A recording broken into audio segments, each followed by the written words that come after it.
So a few weeks ago, I told you guys about how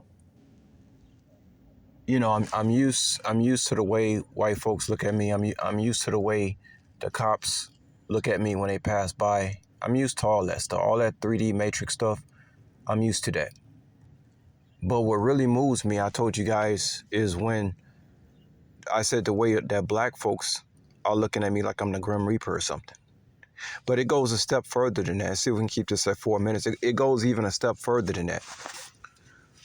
So a few weeks ago, I went to an African restaurant, and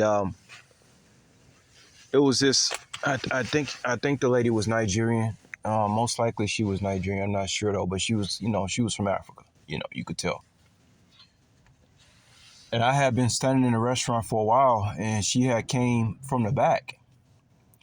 And I tell you guys that when this lady took a look at me, the way her eyes became a fixed. See, one thing I know, I'm not as dumb as I look. Like a lot of these, well, not a lot, but some of these, Africans that come from other places that be opening up the restaurants and stuff in the States, these be like real life practitioners. Like heavy into that stuff, you know what I mean? So this Nigerian woman, she came out from the back, and when I tell you guys, she took one look at me, and the way she looked at me, I'm not even gonna lie, it spooked me. Because it was almost like she knew something. It was almost like she knew more about me than I knew about myself.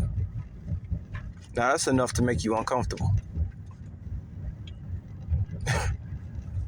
Forget about what the law enforcement knows or what they know about my profile or they know about what YouTube videos I watch. Forget about all that stuff. I'm talking about a real African female practitioner.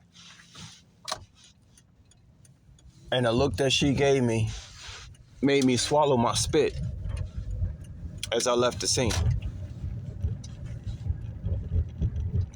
How can I just, if I could describe the way she looked at me, it was a mix of, it wasn't shock or awe. It was almost like fear and reverence, but it made me afraid.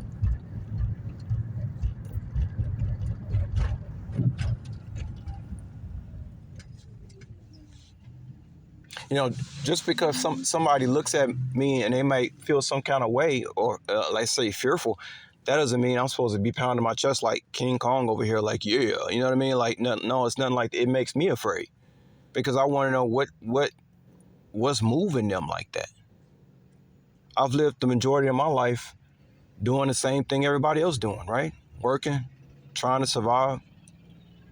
So it's difficult for me to, regardless of who I am, chosen one, I don't care what label you slap on me, I've been doing what everybody else has to do the majority of my life. So I'm going to have, kind of like the same natural reactions to things, regardless of what's standing behind me, that type of thing.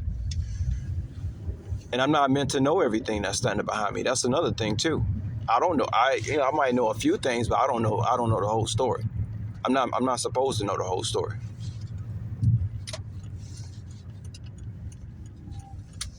But it was almost like, just to close it out, the way the lady looked at me, it's almost like maybe she didn't know the whole story, but she knew a lot of the story. She knew more of the story than I did.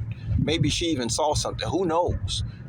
But that look in her eye, just to close it out, it shook me. It made me feel very uncomfortable as I was leaving. I pondered whether I wanted to see her again in the future.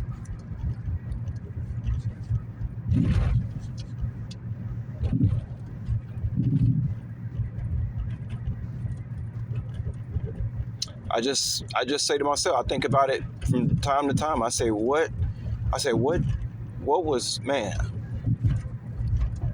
what was she thinking in her mind? I asked myself, what was she thinking?